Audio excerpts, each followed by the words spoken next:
रतन टाटा का बचपन। रतन टाटा का जन्म 28 दिसंबर 1937 को गुजरात के सूरत शहर में हुआ।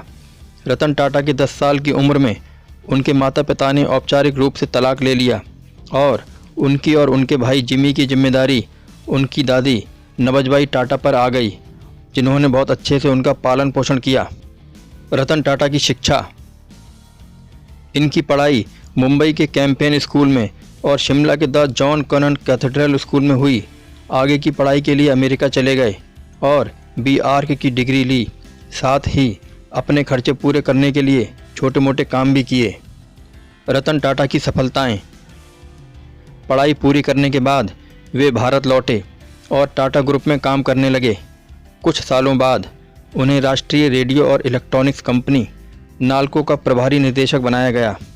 बाद में उन्हें टाटा इंडस्ट्रीज़ का चेयरमैन बनाया गया और आखिरी में JRD टाटा के टाटा ग्रुप के चेयरमैन पद छोड़ने के बाद रतन टाटा को टाटा ग्रुप का चेयरमैन बना दिया गया।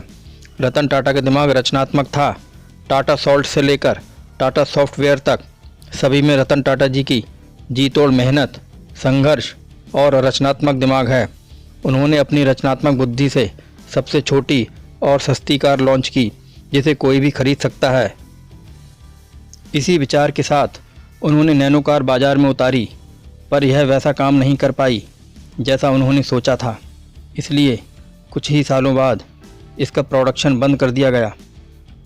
कोविड-19 जैसी महामारी से जब देश आर्थिक संकट से जूझ रहा था, उस समय ऐसे वित्तीय संकट में टाटा एंड ग्रुप ने अपनी पूंजी से 1500 करोड़ का फंड दिया। भले ही आज रतन टाटा टाटा एंड ग्रुप पद से रिटायर हो चुके हैं, फिर भी वो कामकाज में व्यस्त रहते हैं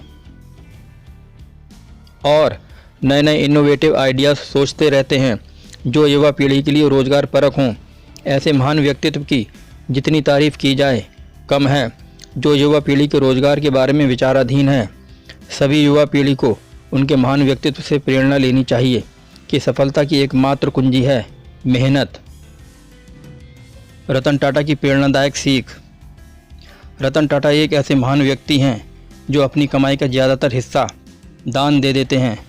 वे युवाओं को कुछ नया सीखते रहने की सलाह देते हैं।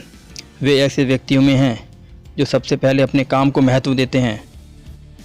रतन टाटा जी का कहना है, अगर जीवन में सफलता हासिल करनी है तो सबसे पहले अपने काम पर फोकस करिए, ना कि ऐसी नकारात्मक चीज़ों पर जो हमें अपने लक्ष्य से दूर करती हैं। रतन टाटा अपने कर्मचारियों से बहुत प्यार से मिलते हैं, चाहे वो छोटा हो या बड़ा।